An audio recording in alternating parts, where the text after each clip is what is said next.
도널드 트럼프 미국 대통령이 이란의 최고 지도자 아야톨라 알리 하메네이를 향해서 무조건 항복하라고 공고하고 있는 가운데 하메네이가 이에 대한 전적인 반격을 다짐하면서 저항을 하고 있죠. 그렇지만 전선이 이미 기울어졌고 결국 이란의 마지막 순간이 다가오고 있는 것으로 보입니다. 그런데 흥미로운 것은 이란이 패배할 것이 분명해지면서 제일 당황하는 국가가 바로 중국이라는 점입니다. 심지어 이란의 이슬람 정권이 무너지면 중국이 형언할 수도 없는 피해를 입을 수도 있다. 이런 경고도 나옵니다. 이번 이란의 방공망도 사실은 중국산이란데 여기에 대해서 와이타임스가 그 내막을 들춰봤습니다. 지금 시작합니다. 월저널이 현지 시간으로 18일자 신문을 통해서 이스라엘은 전날 이란의 세계 최대 규모 가스전 중 하나인 사우스파르스 가스전 일부를 공격했다면서 석유 시설에 대한 공격이 발생한다면 중국이 최대 피해자가 될 것이라는 전망이 나오고 있다. 이렇게 보도해서 눈길을 끌었습니다. 월저널에 이어서 중국 정유사들이 제재 대상인 이란산 원유를 저렴한 가격에 수입하는 데 중독되어 왔다면서 이란의 원유 수출에 차질이 생기면 중국 정유사들은 수년 만에 처음으로 석유 1배럴에 대해 정가를 지불해야 할 것이다. 이렇게 밝혔습니다. 월저널은 이란은 하루 약 170만 배럴의 원유를 수출하고 있는데 무역 데이터 업체인 케플러에 따르면 현재 이란 원유 수출량의 약 90% 이상이 중국으로 향하며 이란산 원유의 대부분은 산둥 지역의 중소정유사들이 구매한다라고 짚었습니다.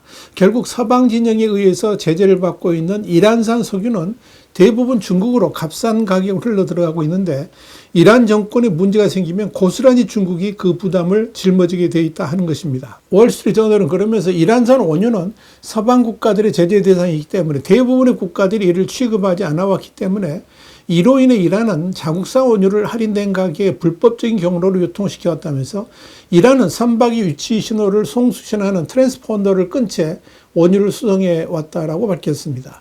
실제로 중국 정유사들은 2022년부터 이란산 원유를 수입해서 막대한 이익을 얻어왔습니다. 이와 관련해 상품 데이터 제공업체 아거스 미디어의 중국 원유 부문 부사장 톰 리드는 현재 이란산 원유가 제재 대상이 아닌 오만산 원유보다 배럴당 약 $2 저렴하며 2023년에는 할인폭이 $11에 달했다라고 전해졌습니다. 문제는 이스라엘과 이란 간의 충돌이 격해지면서 중국의 이란산 원유 수입에도 빨간불이 켜지고 있다는 점입니다.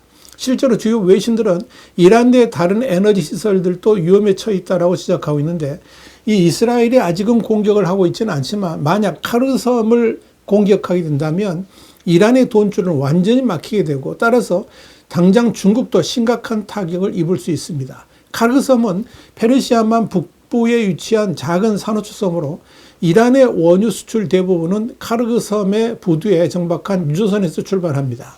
여기에 대해서 월저널은 이스라엘이 이란 정권 교체를 목표로 한다면 테헤란의 석유 자금줄을 끊으려는 유혹을 느낄 것이라면서 이스라엘이 카르섬을 타격한다면 이란의 대다수 원유 수출이 중단될 것이다. 이렇게 보도했습니다. 그런데 이스라엘과 이란 간의 전쟁이 격화되고 있다는 소식만으로도 이 중국 내 석유로 제품 가격이 요동을 치고 있습니다. 실제로 중국 메탄올 선물 가격은 월요일인 16일에 정저우 상품거래소에서 톤당 2,464위안, 그러니까 한 47만 원으로 급등하면서 4월 이후 최고치를 경신했습니다. 다음 날인 17일에도 큰 변동은 없었습니다. 이와 관련해 블룸버그는 이란 남부 아살루에 있는 항구는 중국으로 향하는 메탄올 수출의 주요 거점인데 최근 긴장 고조로 선박 적재 속도가 느려졌다면서 중국 산업연구기관인 SCI는 전쟁이 확대되고 물류가 차질을 빚을 경우에 중국이 엄청난 공급 부족에 직면하게 될 것이라고 경고했다. 이렇게 밝혔습니다. 시장 데이터에 쌓인 케이플러에 따르면 2024년 중국 메탄올 수입량의 약 40%가 이란산으로 연간 총 520만 톤에 이를 것으로 예상됩니다. 메탄올은 중국 플라스틱 산업의 주요한 원료이자 해안 메탄올 올레핀, 그러니까 MTO 공장의 주요 원료 공급원이기도 합니다. 이런 상황에서 엎친 데 덮친 격으로 트럼프 미국 대통령이 지난 6월 초에 이란산 석유나 석유 화학 제품을 구매하는 모든 국가는 사전 경고 없이 제재를 받을 수 있다고 경고하고 나서서 그 후 폭풍도 심각할 것으로 보입니다. 이에 대해 글로벌 화학정보기관인 ICIS의 수석 분석가인 앤서는 이란산 메탄올은 중국 해안을 따라 있는 MTO 시설에서 안정적으로 얻을 수 있는 거의 유일한 효율적인 원자재 공급원이다. 이렇게 말을 했습니다. 한편 지난 13일 이란의 핵심 거점들이 이스라엘의 공격으로 완전히 파괴되었는데 이로 인해 부각된 것이 이란의 방공망이었습니다. 이스라엘의 공습이 시작되었음에도 레이더는 작동하지 않았고 대응 미사일도 발사되지 않았기 때문입니다. 이에 중국 내에서는 이란이 파키스탄처럼 중국산 방공망을 구비했더라면 저런 피해를 당하지 않았을 것이라 조롱했지만 사실은 이란이 중국산 방공 시스템을 사용하고도 완전히 처절하게 파괴를 당했다는 점에서 중국의 관계자들은 개망신을 당했고 그래서 고개를 숙일 수밖에 없도록 만들고 있는 겁니다. 사실 그동안 이란의 후원자 역할을 맡아왔던 중국과 러시아는 상당수의 무기 지원도 했었고 또 이들 세 개 나라는 지난 2019년부터 매년 합동 군사훈련할 정도로 맹방이기도 합니다. 눈여겨볼 것은 이란의 방공망입니다. 지난 2017년 9월 6일 영국의 제임스 디펜스 위클리는 이란 방공군이 그해 8월 25일 네가를 포함한 4개의 신형 방공지휘 통제 시스템을 공개 전시했다면서 당시 이란 방공군 사령관이었던 파르자드 에스마리 준장은 이란이 새로 도입한 신형 네가 방공 지휘 체계의 핵심은 중국의 JY-10 방공 지휘 통제 시스템이라고 밝혔다. 이렇게 보도했습니다. 이를 중국 공산당 공식 웹사이트인 업서보도 인용 보도하기도 했습니다. 제임스 디펜스 위클리는 이어서 중국 공산당이 개발한 JY-10 방공 지휘 통제 시스템은 첨단 레이더 및 센서 통합 능력, 효율적인 지휘 통제 기능, 강력한 간섭 차단 능력, 그리고 빠른 대응 속도를 갖추고 있다면서 제조사는 중국 전자과학기 집단공사 CETC라고 밝혔습니다. 중국 전자과학기 집단공사는 레이더하고 드론 군집, 항법 시스템, 전자전 시스템 등 군용 전자제품을 개발하는 회사인데요. 감시 장비를 생산하는 하이크비전을 포함해서 수십 개의 자회사를 보유하고 있습니다. 실제로 중국 전자과학기 집단공사에서 제공한 제품 설명서에 따르면 JY-10E 시스템은 800km 이내 레이더에 전송된 데이터를 처리하는 데 사용되는데 100개의 항적을 동시에 수신하고 처리할 수 있으며 고기동성, 고신뢰성, 고자동화라는 특징을 가지고 있다고 소개하고 있습니다. 물론 이란의 네가 시스템은 이란이 2017년 8월 25일에 발표한 일련의 소위 새로운 방공지휘 시스템 중 일부일 뿐입니다. 중국 본토 공공계정인 국방 ETF에 따르면 이란의 방공체계는 다양한 방공미사일과 레이저 방어체계로 구성되어 있으며 장방형, 중형, 단형의 3중 방어체계로 구분되어 있습니다.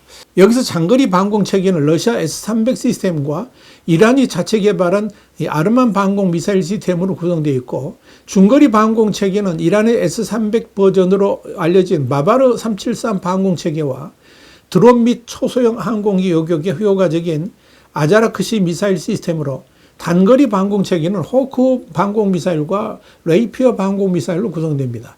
주요 표적 및 저고도 유효 표적에는 중국의 선릉둔 3000, 5000 레이저 방어 시스템이 사용되고 있고 이는 이란 방공의 최후 방어선이기도 합니다. 이와 관련해 글로벌 디펜스 뉴스는 지난해 10월 이란이 적어도 드론 요격 능력을 강화하기 위해 중국산 선릉둔 3000, 5000 레이더 방어 시스템, 그러니까 사일런트 헌터 레이더 방어 시스템으로도 불리는지는데요.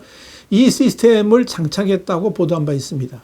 결국 이란 방공의 핵심은 중국산 JY-10 방공 지휘 통제 시스템이라는 겁니다.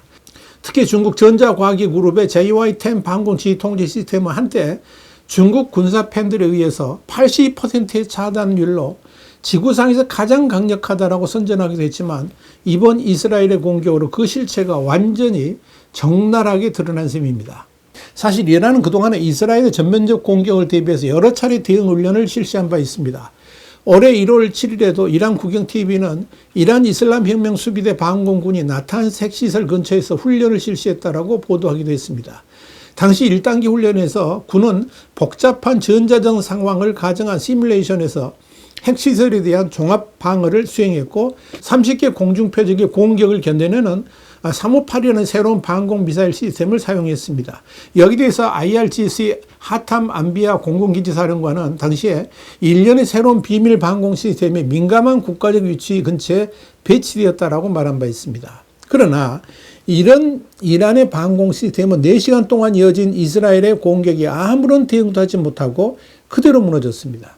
이로써 20년간 축적된 이란의 핵산업과 군사지휘체계는 산산조각이 났습니다. 그럼에도 중국은 JY-10 방공 지휘통제 시스템이 작동하지 않은 이유에 대해서 아무런 언급도 하지 않고 있습니다.